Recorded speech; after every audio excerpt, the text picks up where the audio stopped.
Ben Roethlisberger getting a lot of criticism.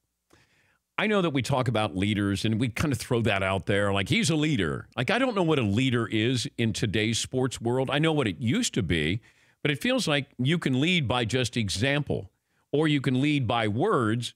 But then if you don't play well, but you're a leader with your words, then do they still respect you? Like, I'm trying to figure out where Ben is in all of this. How much does he create and how much is he just a victim here? I think the second part of that, leading and not necessarily playing that well right now, could be attributed to Eli Manning. You know, he's still this amazing leader, and they love him in the clubhouse or in the locker room.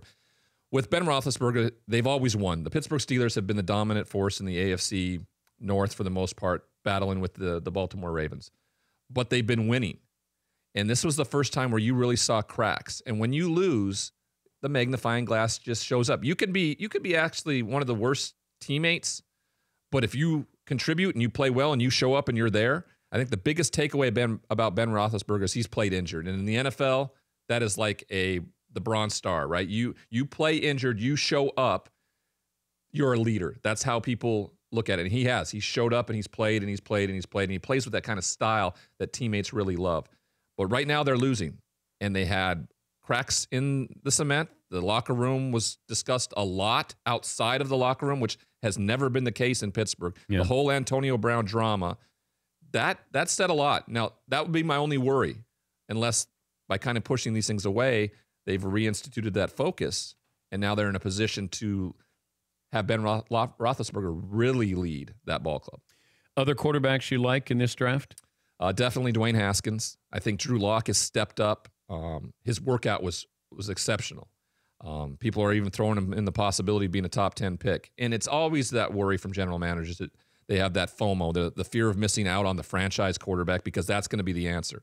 What I found that has happened recently is that you've gone out and found a durable and a competent quarterback, and they're on that rookie contract, and you're able to go out and build around you. I'm interested to see when Jared Goff's contract comes up. I'm pretty sure they're going to pay Patrick Mahomes just because what he's done.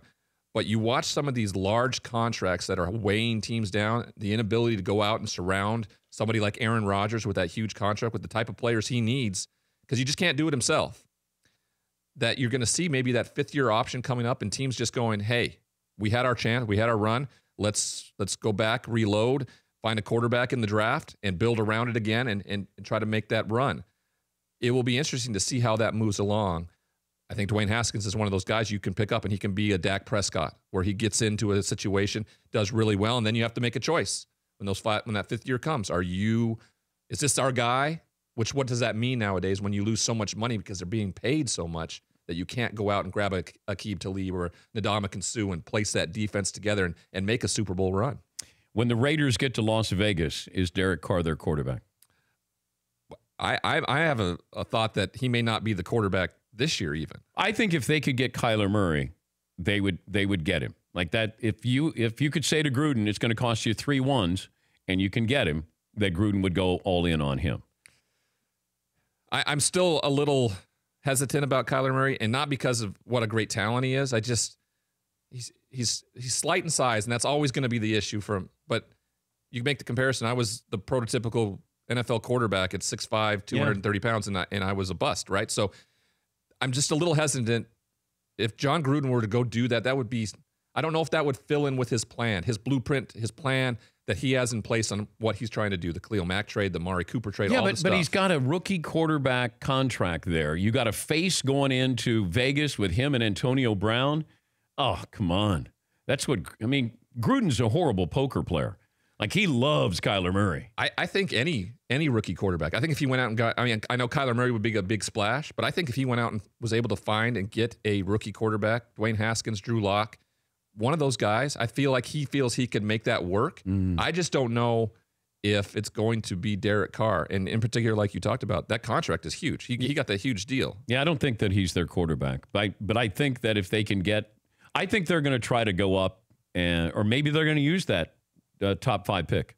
And maybe they go in on Haskins before the Giants do. For more Dan Patrick Show, tune to Audience Channel 239 on DirecTV or download the Dan Patrick Show app.